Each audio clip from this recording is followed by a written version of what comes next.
Hello everyone, welcome back to my channel Beginners Cosmos. कैसे हैं आप सभी? आई होप आप सभी बहुत अच्छे होंगे एंड सभी को मेरी तरफ से belated happy Diwali to all of you.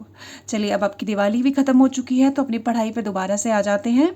जैसा कि आप सभी जानते हैं कि हमारा 501 ब्लॉक चल रहा था, जिसमें से कि हमने चैप्टर नंबर 7 तक ख़त्म कर लिया और आज हम करेंगे चैप्टर नंबर 8, प्रारंभिक शिक्षा के लिए अध्यापक तैयार करना। ये चैप्टर भी बहुत इंपॉर्टेंट है, तो इस चैप्टर को ध्यान से पढ़ें। इस चैप्टर का PDF मैं आपको डिस्क्रिप्शन बॉक्स में प्रोवाइड करवा दूंगी, आप वहाँ से इसको डाउनलोड कर सकते हैं।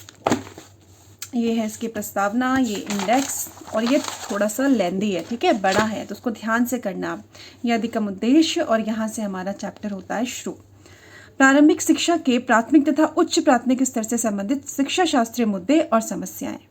क्या कह रहा है? देखो, प्रारंभिक शिक्षा का सार्वत्रिकीकरण हमें बोध कराता है कि हमें पाठ्यचर्या के कार्य क्षेत्र को और अधिक व्यापक बनाने की आवश्यकता है, जिसमें विभिन्न संस्कृति की समृद्ध विरासत तथा विविधता शामिल हो। ये क्या कह रहा है बच्चों कि ये जो पाठ्यचर्या, जो प्राथमिक स्तर की जो पाठ्यचर्या है, उसमें क्या क्या चेंजेस करने की आवश्यकता है, क्या क्या उसमें प्रॉब्लम्स हैं और कैसे उसको सॉल्व किया जा सकता है, वो बता रहा है। ठीक है, क्या है देखो ध्यान से।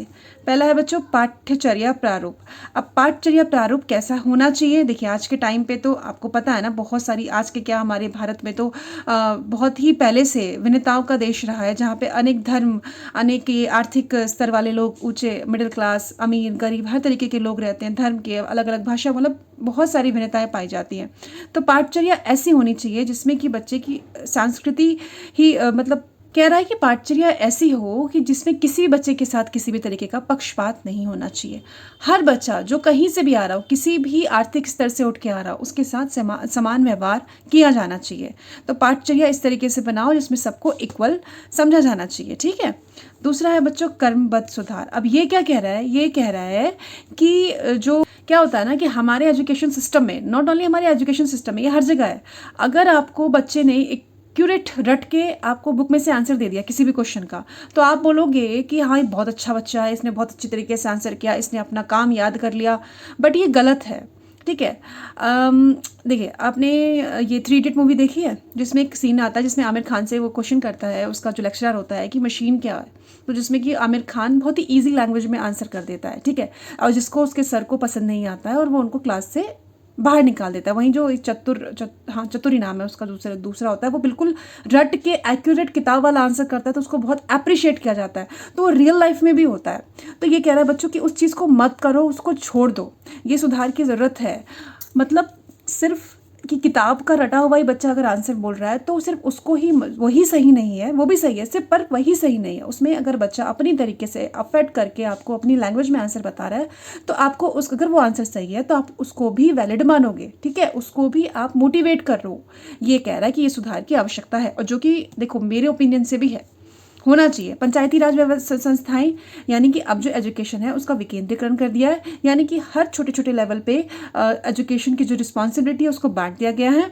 तो अब जो इसकी जो उत्तरदायित्व है शिक्षा का, उत्तरदायित्व प्रारंभिक शिक्षा की बात कर रही हूँ मैं यहाँ पे, उसका उत्तरदायित्व अब नीचे कम्युनिटी का, पंचायती राज व्यवस्था, ये जो आपका नगर निगम आता है, इन सब का भी है। तो इस सबको मिलकर इसमें सुधार करना ज़रूरी है। ठीक है, यही है। तुम्हें इसे पढ़ने की ज़रूरत नहीं है, अगर तुम पढ़ना चाहो तो पढ़ लेना, बस तुम्हें समझना है। इसमें कैसा कोई इंपॉर्टेंट पॉइंट नहीं है जो एग्जाम के पर्सपेक्टिव से इंपॉर्टेंट हो।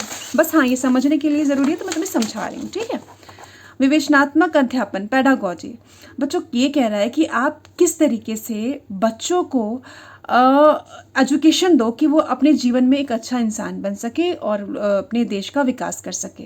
ठीक है, बस इतना ही कह रहा है। एजुकेशन देने का तरीका क्या रहेगा, ये पेडागॉजी हमको बताती है। ठीक है, किस तरीके से बच्चों को क्या उपकरण हम यूज़ करेंगे, क्या मेथड हम यूज़ करेंगे, कुछ भी यूज़ करो, बच्चों को ऐसे एजुकेशन दो कि वो एक अच्छा इंसान बन सके, अपना विकास कर सके और अपने भविष्य में अपने देश का विकास कर सके। ठीक है, बस ये यही कह रहा है और कुछ नहीं कह रहा।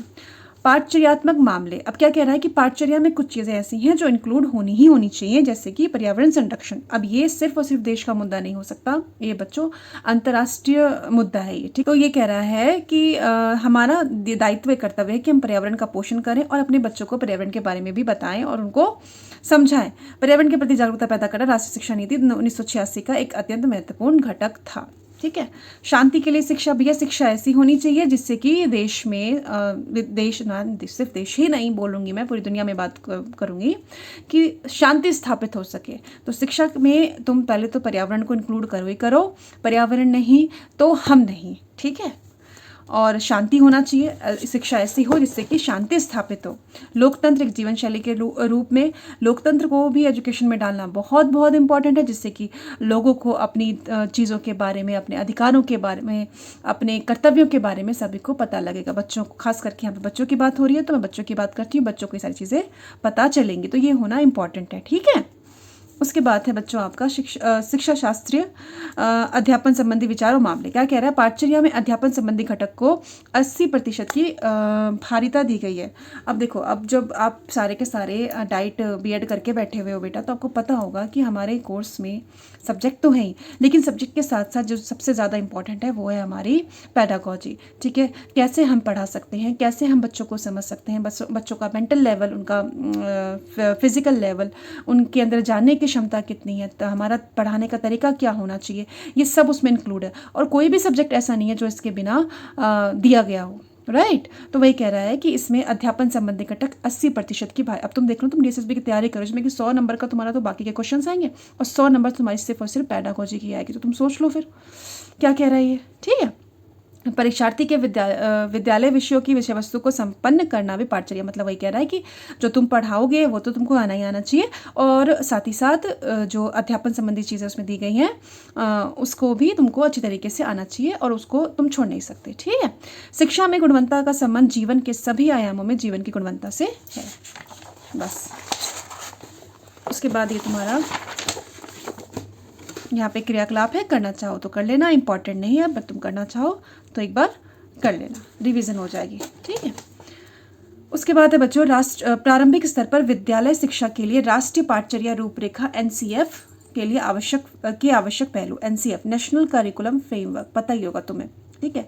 क्या कह रहा है बच्चों कि एनसीएफ 2005 भारत में विद्यालय शिक्षा कार्यक्रम के अंतर्गत सिलेबस, पाठ्यपुस्तक तथा अध्यापन विधियां तैयार करने के लिए एक ढांचा प्रदान करता है।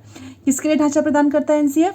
तो भाई ये आपका सिलेबस, पाठ्यपुस्तक, अध्यापन विधियां, सबके लिए ढांचा कौन प्रदान करता है? तो एनसीएफ 2005। राष्ट्रीय शिक्षा नीति, हाँ, ये दस्तावेज शिक्षा पर इससे पूर्व दी गई रिपोर्ट, जैसे कि लर्निंग विदाउट बर्डन, बिना बोझ के शिक्षा, राष्ट्रीय शिक्षा नीति 1986 में 1992 कोई नई शिक्षा नीति नहीं है, इसी को चेंज कर दिया गया था, इसी में चीज़ें ऐड कर दी गई थी तथा फोकस समूह की चर्चाओं पर आधारित है, ठीक है। यह प्रलेखन 5 भागों में बांटा हुआ है। देखिए, राष्ट्रीय पाठचर्या फ्रेमवर्क की मुख्य विशेषताएं, उसको 5 भागों में बांटा गया है, ठीक है। क्या क्या भैया, क्या क्या विशेषताएं इसमें? तो ये रहा तुम्हारा एनसीएफ, ये रहे 5 विद्यालय और कक्षा वातावरण, सार्विकी सुधार, पाठचर्या क्षेत्र, विद्यालय स्तर तथा मूल्यांकन, परिप्रेक्ष्य, अधिगम तथा ज्ञान। तुम्हें बस इतना ही याद रखना है, ठीक है। बाकी तुमको इसको पढ़ने के बाद तुमको इतना तो पता लग रहा होगा कि किस चीज़ के लिए, ठीक है।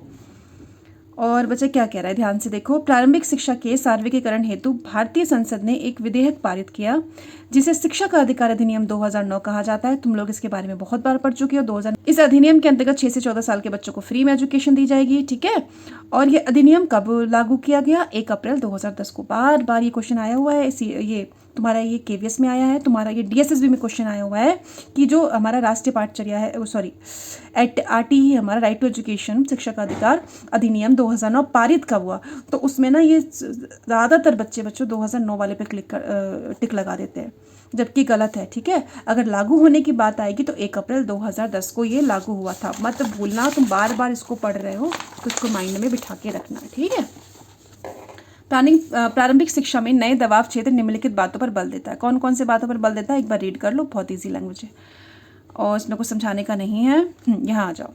वे शैक्षिक प्रावधान जो राष्ट्रीय पाठचर्या फ्रेमवर्क 2005 में प्रस्तावित है और प्रारंभिक शिक्षक के रूप में आपके लिए प्रत्यक्ष रूप से संगत है, नीचे दिए गए। देखो क्या कह रहा है, इसको छोड़ो, तुम इसको देखो। सेवा पूर्व अध्यापक प्रशिक्षण, यानी कि तुम लोग, ठीक है। सेवाकालीन अध्यापक प्रशिक्षण यानी कि वो जो बच्चे और टीचर बन चुके थे, ये उस टाइम के लिए था जब उस समय ना जब ये आया था तो उसमें बहुत सारे टीचर्स ऐसे भी टीचर्स बन गए थे जिन्होंने कोई विशेष एजुकेशन नहीं लिया, यानी कि डाइट BLED BEd ये सब कुछ नहीं किया था, टीचर्स बन गए थे। क्योंकि उस समय ना तो एक इतनी संस्थाएं थी जो ये सब कुछ कराती थी, ना ही इसको इतना इंपॉर्टेंस दिया जाता था। ठीक है, नॉर्मल ग्रेजुएशन करने वाले बच्चे भी जो ग्रेजुएट हैं वो भी टीचर बन सकते थे। आज भी छोटे छोटे स्कूल में आप जाओगे तो वहाँ पर आपको दिखेगा ये। ठीक है, अगर आप प्ले वे स्कूल में चले जाओ, जो छोटे छोटे आपके जो स्थानीय लेवल पे जो स्कूल होते हैं, विद्यालय होते हैं, वहाँ पे आज भी नहीं मांगते, ऐसे ही रख लेते हैं। ठीक है, तो वहाँ पे बच्चों क्या है कि उनके लिए अलग से कार्यक्रम चलाया गया था। और जो सेवा पूर्व यानी कि जो तुम लोग हो, यानी कि सेवा करने से पहले, यानी कि टीचर बनने से पहले तुम लोग प्रशिक्षण ले रहे हो, ठीक है, ले चुके हो और अब तो तुम एग्ज़ाम दोगे, तो उनके लिए क्या प्रशिक्षण है और जो सेवा कर रहे हैं। तो बच्चों सबसे पहला है तुम्हारा सेवापूर्ण अध्यापक प्रशिक्षण। तो सेवापूर्ण अध्यापक प्रशिक्षण में क्या आ गया, देखो, अध्यापकों का प्रारंभिक प्रशिक्षण, सेवापूर्ण अध्यापक प्रशिक्षण निम्नलिखित 3 स्तर पर आयोजित किया जाता है। कैसा, देखो, पूर्व अध्यापक शिक्षा, प्रारंभिक अध्यापक शिक्षा और माध्यमिक शिक्षा। तुम्हारा हो गया बच्चों प्री प्राइमरी, प्राइमरी और मिडिल स्कूल। ठीक है, भूलना नहीं है, इन 3 स्तर पर इसको आयोजित किया जाता है। ठीक है, और इन तीनों की एजुकेशन भी टीचर्स को अलग अलग दी जाती है। विद्यालय स्तर की बात हो रही है तो 1 से 5 तक की प्राथमिक कक्षाएं प्रारंभिक अध्यापक शिक्षक कार्यक्रम में प्रवेश पाने हेतु न्यूनतम युक्त 10वीं या 12वीं कक्षा, यानी कि कह रहा है कि अगर तुम्हें 1 से 5वीं तक बच्चों को पढ़ाना है, यानी कि प्राइमरी है, तो तुमको 12 साल का स्कूल एजुकेशन लेना इंपॉर्टेंट है। उसके बाद तुम कोई कोर्स करोगे, पर पहले 12 साल का स्कूल एजुकेशन लोगे। अधिकांश राज्यों में ये कार्यक्रम 2 वर्ष है, और परंतु कहीं कहीं राज्यों में यह 1 वर्ष ही है। क्या कह रहा है, जो टीचिंग जो तुम कर रहे हो, डाइट वगैरह तुम करके आए हो, सॉरी, उसमें क्या है बच्चों कि आप लोग 2 साल का कोर्स करके आए हो, राइट। कह रहा है कि बहुत से राज्यों में अभी भी ऐसा है कि वहाँ पे 1 साल का कोर्स कराया जाता है। ठीक है, लेकिन ज़्यादातर राज्यों में ये 2 साल का ही है। तुम भी 2 साल का करके ही बैठे हो। प्रारंभिक अध्यापक प्रशिक्षण संस्थाएं 3 प्रकार की होती हैं। कौन कौन सी होती हैं, राजकीय, निजी सहायता प्राप्त और निजी गैर सहायता प्राप्त। ये 3 तरीके की अध्यापक प्रशिक्षण संस्थाएं होती हैं। कितने तरीके की, 3 तरीके की, राजकीय, निजी सहायता प्राप्त और निजी गैर सहायता प्राप्त। बस कुछ वर्ष पूर्व सभी राज्यों में प्रारंभिक अध्यापक शिक्षा के लिए जिला शैक्षिक प्रशिक्षण संस्थान डाइट की स्थापना की गई। डाइट का फुल फॉर्म क्या है बताइए इंग्लिश में, कमेंट करिए अगर आपको याद है तो। ठीक है, नहीं याद है तो प्रीवियस वीडियो देखिए, ठीक है, और रिकॉल करिए अच्छी तरीके से, क्योंकि रिविजन उतना ही इंपॉर्टेंट है जितना कि नया पढ़ना, तो भूलना नहीं तुम। और इन संस्थानों की विशेषता यह है कि सेवापूर्ण अध्यापक शिक्षा प्रदान करने के साथ साथ ये अध्यापकों को सेवा शिक्षा कह रहा है कि क्या करता है, जब तुम बच्चों डाइट करके आए हो ना, तो तुमने तो अपने इंस्टीट्यूट में पढ़ाई करी होगी, दूसरा तुमको ना उसमें टीचिंग प्रैक्टिस के लिए भी भेजते होंगे। ठीक है, तो वहाँ पे तुम पढ़ाते हुए भी तुम अपनी एजुकेशन ले रहे हो, मतलब एक तुम प्रैक्टिकल कर रहे हो। वहाँ पे गए होगे तुम, सारे के सारे गए होगे। ठीक है, दोनों साल भेजते हैं, फर्स्ट में भी भेजते हैं और सेकंड में भी भेजते हैं।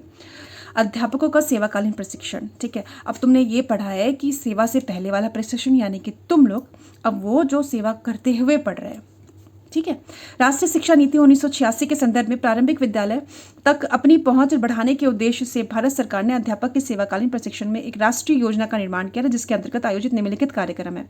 क्या क्या कार्यक्रम इसमें इंक्लूड किया गया था, देखो 1986 में जो राष्ट्रीय शिक्षा नीति आई थी, NEP, ठीक है, दूसरी आई थी, पहली कब आई थी पहली 1968। ठीक है, इसको याद करने का, दूसरी कब आई 1986 को उल्टा कर दो, सॉरी 68 को उल्टा कर दो, अब याद रखना है। विद्यालय अध्यापकों का व्यापक अभिमुखीकरण कार्यक्रम PMOST इस योजना के उद्देश्य थे। PMOST का फुल फॉर्म पहले देख लो, programme of mass orientation of school teachers. ठीक है, उद्देश्य थे शिक्षा में उभरते सरोकार के प्रति अध्यापकों में सुग्राहिता उत्पन्न करना, प्रारंभिक शिक्षा के सार्वत्रीकरण, अध्ययता केंद्रित उपागम का प्रयोग। यानी कि जब इसको कराया गया था तो जो जो चीज़ें, नई चीज़ें इंक्लूड करी गई थी, वो सारी चीज़ों से टीचर्स को इंक्लूड कराना, टीचर्स को बताना कि ये सब चीज़ें तुमको करना है, तुमको इस तरीके से पढ़ाना है। तुम्हारी पढ़ाई में अब जो है तुम बच्चों को ही तुम सेंटर में रखोगे। ठीक है, आप उसकी हेल्प करोगे, यही वाला अप्रोच आपको यूज़ करना है। स्टूडेंट अप्रोच आप यूज़ करोगे। ठीक है, स्टूडेंट सेंटर अप्रोच यूज़ करना है, ना कि टीचर सेंटर अप्रोच। ठीक है, ये सारी जितनी भी चीज़ें हैं, नई नई चीज़ें इसमें इंक्लूड करी गई थी, वो सब इसमें बताने का कार्यक्रम रखा गया था कि अब जो टीचर्स पहले से काम कर रहे हैं उनको ये चीज़ें पता होनी चाहिए। ठीक है, सबसे पहला तो तुम्हारा बच्चों ये जो प्रारंभिक शिक्षा का सार्वत्रिकीकरण है ना, और उससे रिलेटेड जितनी भी चीज़ें वो सब पता होना बहुत बहुत बहुत इंपॉर्टेंट माना गया और आज भी है। ठीक है, यह कार्यक्रम 10 वर्ष कार्यक्रम था जो 1986 से 1990 तक चला तथा जिसकी सहायता से 18 लाख अध्यापकों को प्रशिक्षण दिया गया। यह कार्यक्रम NCERT के द्वारा विभिन्न राज्यों में SCERT के द्वारा चला गया था। NCERT वाला तुमको मैंने बताया था ना। अच्छा, बताना NCERT का फुल फॉर्म क्या है, याद है तो कमेंट बॉक्स में करो। SCERT का फुल फॉर्म बताओ। कुछ नहीं है, बस N और S में चेंज है और कुछ भी नहीं है, सेम ही है फुल फॉर्म। ठीक है, इस कार्यक्रम को चलाने के लिए फिल्मों, मुद्रित पैकेज इत्यादि को अध्यापक के लाभार्थ देश के विभिन्न भागों में राष्ट्रीय नेटवर्क से ये टेलीकास्ट किया गया था। प्रसारण के प्रत्येक सत्र में पूर्व तथा पश्चात चर्चा की जाती थी, यानी कि जब भी बच्चों को, जब भी टीचर्स को चीज़ें दिखाई जाती थी, उनको बताया जाता था। ठीक है, उसके बाद शुरू होने से पहले और शुरू होने के बाद अगर एक नॉर्मल लैंग्वेज में बोलूँ तो क्वेश्चन आंसर्स पूछे जाते, जैसे हम बच्चों से क्वेश्चन नहीं पूछते चैप्टर खत्म होने के बाद, वैसे ही क्वेश्चन पूछे जाते थे। That's it. ठीक है, जितना तुम इजी तरीके से याद कर सकते हो, समझ सकते हो, बस उतना समझो। पीमोस्ट क्या है, तो भैया ये जो है ये अध्यापक का सेवाकालीन प्रशिक्षण के लिए बनाया गया था, इस योजना को लाया गया था। इसका फुल फॉर्म क्या है, program of mass orientation of school teacher, और अगर हिंदी में बोले तो विद्यालय अध्यापकों का व्यापक अभिमुखीकरण कार्यक्रम। ठीक है, इतना ही याद रखना है। ये क्या करता है और ये कब आया था, 1986 के बाद आया था, जिसमें ये सारी नीतियाँ अपनाई गई थी। उसके बाद है बच्चों 1993-1994 में इस कार्यक्रम का मुख्य फोकस था प्राथमिक अवस्था के लिए निर्धारित अधिगम के न्यूनतम स्तर MLL का कार्यक्रम। देखो अभी MLL क्या है, मिनिमम लेवल ऑफ लर्निंग, मैं तुम्हें ऑलरेडी 2 क्लासेस में बता चुकी हूँ, यानी कि 2 वीडियो में मैं तुम्हें से बता चुकी हूँ डेप्थ में। ठीक है, तो मैं अभी इसको डिटेल में नहीं समझाऊंगी, नहीं टाइम वेस्ट होगा। जिन्होंने पहले की वीडियो नहीं देखी है वो जाके देखो कि ये मिनिमम लेवल ऑफ लर्निंग क्या होता है। ठीक है, ये चलाया गया था 1993-1994 में। प्राथमिक विद्यालय अध्यापकों को दी गई ऑपरेशन ब्लैक बोर्ड सामग्री का उपयोग। अच्छा, ऑपरेशन ब्लैक बोर्ड के बारे में भी मैं तुमको ऑलरेडी बता चुकी हूँ प्रीवियस वीडियो में। ठीक है, और तो ऑपरेशन ब्लैक बोर्ड क्या था ये तुम्हें पता होना चाहिए। जिन्होंने वो वीडियोस नहीं देखी एक बार आप वो सारी वीडियोस देख लो पहले वाली, तो तुम्हें समझने में आसानी होगी। ठीक है, बेस मजबूत होना बहुत इंपॉर्टेंट है बच्चों, और सारी चीज़ों को बार बार डिटेल में बताऊंगी तो तुम्हारा वीडियो बहुत लंबा हो जाएगा। ठीक है, फिर तुम खुद ही बोर हो जाओगे, तुम खुद ही नहीं देख पाओगे। तो अध्यापन में बाल केंद्रित उपागम को अपनाने के लिए अध्यापक को प्रोत्साहित करना, और इस कार्यक्रम में प्रतिवर्ष 4.5 लाख अध्यापक को प्रशिक्षित करना निर्धारित किया गया था। ठीक है, बस इतना ही कर लो, तुम्हें ज़्यादा नहीं करना है। पता ये चैप्टर तो लंबा है बट लैंग्वेज इसकी ईजी है, समझने लायक है। 1 से 2 बार तुम करोगे से ईजिली समझ जाओगे, क्योंकि इसमें रटने वाला बहुत ही कम है। विशेष आवश्यकताओं के लिए अध्यापक प्रशिक्षण, CWSN, children with special needs. ठीक है, इसके लिए जो प्रशिक्षण है क्या है, देखिए इसका बल सामान्य अध्यापकों को तैयार करना है, परंतु इसके साथ साथ कक्षा में व्यक्तिगत आवश्यकताओं की पूर्ति पर बल देते हुए प्राथमिक विद्यालय को समावेशी विद्यालय में परिवर्तन करने की दिशा में आगे बढ़ाना है। बच्चों समावेशी विद्यालय का मतलब वो होता है जहाँ पे जो विशेष बच्चे होते हैं और जो नॉर्मल बच्चे होते हैं वो एक साथ एजुकेशन लेते हैं। ठीक है, विशेष बच्चे जिसमें विकलांग बच्चे आ जाते हैं और आपका जो नॉर्मल बच्चे होते हैं एक साथ एजुकेशन लेते हैं, उसको बोलते हैं समावेशी शिक्षा। बोलना नहीं तुम, ठीक है। ऐसे अध्यापक जिन्हें यह प्रशिक्षण दिया जाता है उनकी सहायता बहुवर्गीय प्रशिक्षित अध्यापक करेंगे, अर्थात वे अध्यापक जिन्होंने क्षेत्रीय शिक्षा संस्थान से NCERT में विशेष आवश्यकता वाले बच्चों को पढ़ाने का, यानी कि ऐसे टीचर्स जो ये स्पेशल बच्चों के टीचर्स बनना चाहते हैं उनको एजुकेशन भी वही देंगे जिन्होंने उसमें ऑलरेडी ट्रेनिंग ले रखी है। ठीक है, ये कह रहा है कि जिन्होंने विशेष आवश्यकता वाले बच्चों के लिए ट्रेनिंग ऑलरेडी ले रखी है वही टीचर आगे उन बच्चों को पढ़ाएंगे जो इस फील्ड में आना चाहते हैं, इन बच्चों को पढ़ाने के लिए। देखिए वे अध्यापक जिसकी नियुक्ति विशेष विद्यालय में हुई है, अधिकांशतः एक क्षमता विद्यालय और कुछ बहु अक्षमता विद्यालय। क्या कह रहा है, एकल अक्षमता विद्यालय, अक्षमता यानी कि अच्छा तुमने ये एक मूवी आई थी उसकी थी, किसकी थी, नाम क्या है, नाम मुझे याद नहीं है, श्रीकांत करके मूवी आई थी, क्या नाम है, राजकुमार राव की, हाँ, जिसमें कि वो ब्लाइंड होते हैं, तो एक ब्लाइंड स्कूल में जाके पढ़ाई करते हैं। ठीक है, जहाँ पे कि सारे बच्चे जो होते हैं वो ब्लाइंड ही होते हैं। ठीक है, तो टीचर ने जो प्रशिक्षण है यानी कि जो उन्होंने पढ़ाई करी है वो ब्लाइंड बच्चों को पढ़ाने की पढ़ाई करी है, उस स्कूल की बात कर रही हूँ मैं। इसी तरीके से डीफ मतलब जो बच्चे सुन नहीं सकते उनके लिए अलग स्कूल, जो बच्चे बोल नहीं सकते उनके लिए अलग स्कूल, जो थोड़े मानसिक रूप से बीमार होते हैं उनके लिए अलग स्कूल, यानी कि एकल अक्षमता, यानी कि जिसमें एक एक डिस्क्वालिटी होती है, उनके लिए सबके लिए अलग अलग स्कूल्स बनाए गए हैं। ब्लाइंड के लिए अलग, जो सुन नहीं सकते उनके लिए अलग, जो बोल नहीं सकते उनके लिए अलग। कुछ ऐसे स्कूल्स भी हैं जहाँ पे बहुअक्षमता, यानी कि एक से ज़्यादा अक्षमता, यानी कि अगर कोई बच्चा सुन नहीं सकता, ठीक है, साथ ही साथ वो बोल भी नहीं सकता, तो उसमें दो चीज़ें आ गई ना, दो डिसेबिलिटी आ गई ना उसमें, एक तो सुन नहीं सकता और एक बोल नहीं सकता। तो ये कुछ स्कूल्स ऐसे हैं जो कि सिर्फ एकल क्षमता के नहीं, यानी कि एक से ज़्यादा क्षमता होने पर भी उनको पढ़ाने का प्रशिक्षण दिया जाता है और वो उनको पढ़ाते भी हैं, ठीक है। अब इसमें से कुछ का नाम दे रखा है बच्चों, ये रहा, जैसे कि ये नाम ज़रूर याद कर लेना, सेप्स्टिक और दूसरा हो गया सेरेब्रल पाल्सी इत्यादि, ठीक है, इनके नाम याद रखना, ठीक है। इनका प्रशिक्षण कहाँ होता है, तो बच्चों इनका प्रशिक्षण राष्ट्रीय विकलांगता संस्थान नेशनल इंस्टीट्यूट फॉर हैंडीकैप में हुआ है, ठीक है। उनका प्रशिक्षण जो इन्हें पढ़ाते हैं, उनका प्रशिक्षण जो इनमें पढ़ाते हैं उनका प्रशिक्षण कहाँ हुआ है, प्रशिक्षण हुआ है इनका नेशनल इंस्टीट्यूट फॉर हैंडीकैप, राष्ट्रीय विकलांगता संस्थान। इतना तुमको याद रखना है और याद रखना ही रखना है, भूलना नहीं। प्रारंभिक स्तर पर विद्यालय शिक्षा के लिए पाठचर्या, ठीक है। अब प्रारंभिक स्तर पर विद्यालय शिक्षा के लिए पाठचर्या, ये इजी लैंग्वेज में जो हाईलाइट किया रखा है उसको पढ़ लो, बस और कुछ नहीं करना है इसमें। हाँ, उसके बाद ये प्रशिक्षण के लिए संस्थागत आधारिक सुविधाएं, इंफ्रास्ट्रक्चर। अब ये क्या कह रहा है, अध्यापकों के सेवाकालीन प्रशिक्षण हेतु मूल आधारिक सुविधाएं केंद्रीय, राज्य, क्षेत्रीय, जिला तथा उप जिला के स्तर पर विद्यमान है। क्या कह रहा है कि अध्यापकों के लिए प्रशिक्षण हेतु जो संस्थाएं हैं वो केंद्रीय स्तर पे भी हैं, राज्य स्तर पे भी हैं, क्षेत्रीय स्तर पर भी हैं, जिला स्तर पर भी हैं और उप जिला स्तर पर भी हैं। अब कौन कौन से कहाँ किस स्तर पर काम करते हैं वो है, दैट्स इट, और कुछ नहीं है। राष्ट्रीय स्तर पर ऐसी संस्थाएं NCERT, NUEPA, केंद्रीय अंग्रेजी व विदेशी भाषा संस्थान CIEFL हैदराबाद में है ये, तथा केंद्रीय भारतीय भाषा संस्थान CIIL मैसूर, ठीक है, ये केंद्रीय स्तर पर। क्षेत्रीय स्तर पर क्षेत्रीय शिक्षा संस्थान है जो देश के 4 क्षेत्र उत्तरी, पश्चिमी, पूर्व और दक्षिण, इन शॉर्ट किए उत्तर, दक्षिण, पूर्व, पश्चिम चारों जगह पर इसके संस्थान बने हुए हैं, ठीक है, क्षेत्रीय शिक्षा संस्थान। और हाल ही में एक और नया खुला है, ठीक है, कहाँ खुला है, शिलोंग में खुला है। कहाँ है शिलोंग, तुम्हें पता होना चाहिए, नहीं पता तो कोई बात नहीं, ये आपका नॉर्थ ईस्ट में पड़ता है। और किस स्टेट में पड़ता है ये तुम बताओगे मुझे, ठीक है, जिसका कार्य क्षेत्र भारत के उत्तरी पूर्वी क्षेत्र के राज्य है, ठीक है। जो इनको क्या देखना है, भारत के उत्तरी पूर्वी, तुम्हारा जो 7 सिस्टर वाला राज्य आ जाता है ना, वो जगह आ जाती है ना उत्तरी, इधर के साइड जो है, इधर कोने में है ना, 7 सिस्टर्स का तुम्हें पता ही होगा। तो उस वहाँ की चीज़ों को देखने का, वहाँ के प्रशिक्षण को देखने का काम इसका है, जो नया खुला हुआ है, ठीक है। ये हो गया तुम्हारा बच्चों क्षेत्रीय लेवल पर। राज्य स्तर पर तुम्हारा हो गया SCERT, जिला स्तर पर हो गया तुम्हारा डाइट, और हो गया तुम्हारा इसके अतिरिक्त राज्य स्तर पर कहीं कहीं राज्य शिक्षा संस्थान SIES, राज्य विज्ञान शिक्षा संस्थान SISCE, शिक्षा में उच्चतम अध्ययन संस्थान IASC, केंद्रीय अध्यापक शिक्षा संस्थान CIETS तथा राज्य अध्यापक शिक्षा संस्थान SIETS। ये सारे जो संस्थान है तुम्हें ये याद रखना होगा कि ये संस्थान किस स्तर पर काम करते हैं, क्वेश्चन में पूछा जा सकता है।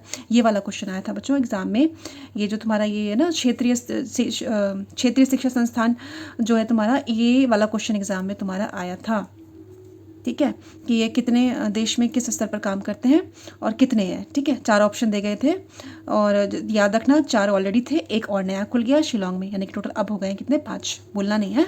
और कौन सी संस्था किसके लिए काम करती है ये तुमको पता होना चाहिए। फुल फॉर्म मत याद करना, कोई ऐसी वाली बात नहीं है, बट इतना याद कर लेना कि ये संस्था स्टेट लेवल पर, ये राज्य, ये केंद्रीय लेवल पर, इस तरीके से, ठीक है। इसके अलावा है बच्चों ये इम्पॉर्टेंट है, ये भी देखो, ये क्या कह रहा है, ये आपसे ये कह रहा है कि ये क्या कह रहा है, प्रारंभिक अध्यापकों शिक्षा के लिए राष्ट्रीय अध्यापक शिक्षा पाठ्यचर्या फ्रेमवर्क NCFTE 2009 के प्रमुख पक्ष। अब ये NCFTE क्या है, national curriculum framework for teachers education, teachers education के लिए जो पाठ्यचर्या बनाई गई है तुम उसके बारे में पढ़ोगे, बहुत ईजी है। अवस्था 1 अवस्था 2 क्या कह रहा है, प्रारंभिक स्तर के लिए अध्यापक शिक्षा यानी कि पहला 1st to 5th, दूसरा हो गया तुम्हारा 6 to 8, बस इतना याद रखना, ठीक है। इनके लिए अलग सिलेबस है, इनके लिए अलग सिलेबस है ना। तुमने अगर 1st to 5th की पढ़ाई करी है तो बेटा तुमने 1st to 5th तक की पढ़ाई करी होगी, इससे ज़्यादा की नहीं करी होगी, ठीक है। प्राथमिक स्तर के लिए अध्यापक शिक्षा 1st से 5th तक। अब ये इनका सिलेबस कैसा होना चाहिए ये पूछ रहा है, तो सबसे पहले कैसा होना चाहिए, नहीं कैसा है एक्चुअली में, तर्काधार, राष्ट्रीय अध्यापक शिक्षा पाठ्यचर्या फ्रेमवर्क में प्रारंभिक शिक्षा के लिए एक लचीला ढांचा प्रस्तुत किया जिसमें स्थानीय वातावरण के साथ अनुकूलन की काफ़ी गुंजाइश है। मतलब ये कह रहा है जैसे आपका डाइट है तो डाइट में बच्चों स्टेट चाहे तो उसको अपने अकॉर्डिंग थोड़ा बहुत चेंज कर सकता है, ठीक है। जिस स्टेट को लग रहा है कि मेरे पाठ्यचर्या में मुझे बच्चों को ये बताने की ज़रूरत है, इसके लिए मुझे टीचर को पहले बताना पड़ेगा, तो वो अपने सिलेबस में, टीचिंग सिलेबस में ये इंक्लूड कर देगा कि भैया अब जैसे पहाड़ी क्षेत्रों पर जो बच्चे रहते हैं, अब वहाँ पे अगर जो बच्चे हैं उनको ये पता होना चाहिए कि अगर बर्फ़बारी हो जाती है तो उस समय कैसे बचाव किया जा सकता है, तो वो एजुकेशन में उसको इंक्लूड कर देंगे एक्स्ट्रा से। वहाँ के जो वहाँ पे जो टीचर्स को पढ़ाने वाली संस्थान होगी ना, जैसे डाइट ही मान लो अब, ठीक है, तो वहाँ पे वो उसको इंक्लूड कर देगी टीचर्स के सिलेबस में किस तरीके से बच्चे इनसे बच सकते हैं, ठीक है। फिर बच्चे उसको आगे जाके अपने टीचर्स जो आगे जाके बच्चों को बताएगी। तो इस तरीके से आप चेंजेस कर सकते हैं। पाठ्यक्रम विषय वस्तु, ठीक है, लिखित विकासशील भारतीय समाज नामक कुछ नहीं है बच्चा, इसको एक बार रीड कर लेना, बस जितना हाईलाइट किया है उतना रीड कर लेना। इसमें भी नहीं है, इसमें भी नहीं है। प्रशिक्षण में सुझाया गया है कि विभिन्न राज्य पाठ्यक्रम की विषय वस्तु की संगतता प्रदान करने तथा क्षेत्र विशिष्ट बनाने के लिए अतिरिक्त क्षेत्र जोड़ दिए सकते हैं। इसमें भी ऐसा कुछ नहीं है, तुम ये भी कर लो एक बार। उसके बाद है बच्चों पाठचर्या संचालन। अब ये क्या है, पाठचर्या संपादन के 3 घटक होते हैं। पाठचर्या संपादन के कितने घटक होते हैं? 3 होते हैं, सिद्धांत, शिक्षण शास्त्र यानी कि पेडागोजी और तुम्हारा प्रायोगिक कार्य, बस ये 3, ठीक है। एक बार तुम इसको रीड कर लेना, बहुत ईजी है, समझाने की जरूरत नहीं है, इतना याद रखना। पाठचर्या संपादन के 3 घटक कौन कौन से हैं? सिद्धांत, शिक्षण शास्त्र और प्रायोगिक कार्य। ये हो गया तुम्हारा शिक्षण शास्त्र, पेडागोजी, प्रायोगिक कार्य, अध्यापक शिक्षक की भूमिका। ये तुम पढ़ रहे हो बच्चों 1st to 5th का जो सिलेबस है ना टीचर का, उसमें ये चीज़ें हैं। मूल्यांकन के उपकरण, किस तरीके से तुम मूल्यांकन करोगे वो, ठीक है। वही क्या क्या चाहिए तुमको, तुम पेंसिल चाहिए, तुमको कागज़ चाहिए, तुमको प्रश्न चाहिए, ठीक है, ये सारी चीज़ें तुमको चाहिए होती हैं। और इसमें भी कुछ नहीं है। उसके बाद आता है बच्चों तुम्हारा अवस्था 2, प्रारंभिक स्तर के लिए अध्यापक शिक्षा कक्षा 1 से लेके 8 तक, ठीक है। अभी आपने पढ़ा बच्चों कक्षा 1st to 5th वाला, अब तुम पढ़ोगे कक्षा 1st to 8th वाला। इसमें बिल्कुल भी चीज़ें अलग नहीं है, सेम टू सेम ही है, ठीक है। इसमें तुम इतना याद रखना कि पियाजे द्वारा प्रतिपादित विकास की, अच्छा तुम ये छोड़ो, तुम इसको छोड़ो, तुम थोड़ा सा अपने दिमाग में जोर लगाओ बच्चों और बताओ कि जो क्लास 1st to 8th वाले बच्चे हैं इसमें कौन से एज ग्रुप के बच्चे होते हैं। और दूसरा, पियाजे के सिद्धांत को तुमने पढ़ा ही पढ़ा है, ठीक है, तुम यहाँ आए हो तो तुमने पियाजे को पढ़ा ही पढ़ा है। अब तुम बताओ पियाजे का कौन सा सिद्धांत, मतलब सॉरी पियाजे का कौन सा स्टेज इसमें आता है, इन दोनों में आता है। मतलब 1st to 8th के बारे में बात करें तो इसमें कितने स्टेज आ रहे हैं और कौन सा स्टेज आ रहा है, याद करो, ठीक है। पॉज करो वीडियो को, याद करो, इससे तुम्हारी रिवीजन भी होगी। चलिए, उसके बाद बच्चों आ गया आपका यही स्थूल संक्रियात्मक अवस्था से अमूर्त तर्कणा अवस्था। स्थूल संक्रियात्मक अवस्था या मूर्त संक्रियात्मक अवस्था, कुछ भी कह लो तुम उसे, उससे अमूर्त या संक्रियात्मक अवस्था या आपका अमूर्त तर्कणा अवस्था इसमें शामिल है। इन दोनों स्टेज, पहला आपका हो गया ये जो आपका ना, ये तीसरा स्टेज है बच्चों, और ये आपका, क्योंकि पियाजे ने जो अपना थ्योरी दी उसमें 4 स्टेज बांटे थे। पहला तो तुम्हारा संवेद्य पेशी अवस्था, फिर था तुम्हारा पूर्व संक्रियात्मक अवस्था, दूसरा था तुम्हारा मूर्त संक्रियात्मक अवस्था, और तीसरा तुम्हारा था औपचारिक अवस्था या फिर अमूर्त तर्कणा अवस्था। तो बच्चों जो तीसरा स्टेज था वो तुम्हारा किससे, कौन सा एज से था? ये तुम्हारा 7 to 11 या 12 था, और जो चौथा है वो 11, 12 से लेकर 14 तक था, ठीक है। इतना याद रखना, तो उसी उम्र के बच्चे इसमें होते हैं। ये भी क्वेश्चन आया हुआ है DSSB में, मैं लिखना भूल गई, ये क्वेश्चन आया हुआ था। ये उन्होंने ना प्राथमिक विद्यालय के लिए पूछा गया था, ठीक है। ये 1st to 8th के लिए नहीं, उन्होंने 1st to 5th के लिए पूछ लिया था। तो याद रखो, थोड़ा सा ना सब्जेक्ट को रिलेट करो, ठीक है, आपस में ज़रूरी है। अब ये वही है पाठ्यक्रम विषय वस्तु की किस तरीके की चीज़ें इसमें इंक्लूड होनी चाहिए, जो तुमने अभी पढ़ा ना क्लास 5th वाला, जो 1st to 5th वाले में पढ़ा, वही पढ़ोगे तुम। ये तुम्हारा तर्काधार हो गया, पाठ्यक्रम विषय वस्तु हो गया, ये भी तुम सेम ही पढ़ोगे, पाठ्यक्रम विषय वस्तु। उसके बाद तुम्हारा विकासशील भारतीय समाज में शिक्षा अध्यापन, ये सब सेम टू सेम है, इसमें कुछ अलग से नहीं है। प्रशिक्षण, क्रियात्मक शोध, शिक्षण शास्त्रीय विश्लेषण, इसमें कुछ समझाने लायक नहीं है बच्चों, तुम पढ़ लेना इसे एक बार। पाठचर्या संपादन 3 बताते ना, पाठचर्या संपादन के 3 घटक होते हैं, सिद्धांत, उसके बाद तुम्हारा पेडागोजी यानी कि शिक्षण शास्त्र, उसके बाद तुम्हारा आ गया तीसरा हो गया तुम्हारा प्रायोगिक कार्य, ठीक है। अध्यापन अभ्यास प्रयोगकार, उसके बाद बच्चों अध्यापक शिक्षक की भूमिका, क्या भूमिका होनी चाहिए, इसको भी नहीं पढ़ने की ज़रूरत है तुम्हें। मूल्यांकन, मूल्यांकन के उपकरण। उसके बाद बच्चों आ जाता है तुम्हारा प्रारंभिक अध्यापक शिक्षा के प्रतिरूप। ठीक है। अब बच्चों यहाँ से मैं तुम्हें पढ़ाऊंगी अब कल की क्लास में। आज की क्लास में बस यहीं तक करा रही हूँ। ठीक है। मैं तुम्हें कल की क्लास में इसका आधा करवा दूँगी क्योंकि ये बहुत बड़ा चैप्टर है। ठीक है। और मैं देखो तुम्हें जो इंपॉर्टेंट है मैं उसे काट नहीं सकती, तो मैं कराऊंगी तुम्हें सारा ही। ठीक है। चाहे वीडियो लंबी हो चाहे छोटी हो, जो इंपॉर्टेंट है वो मैं तुम्हें कराऊंगी और जहाँ समझाने की ज़रूरत है वो तुम्हें समझाऊंगी भी। तो कल की क्लास में मैं तुम्हें आधा और करवा दूंगी। अगर तुमको ये वीडियो अच्छी लगी हो then please like share and subscribe my channel. ठीक है। तब तक के लिए best of luck for your study. Take care, पढ़ते रहिए, बाय।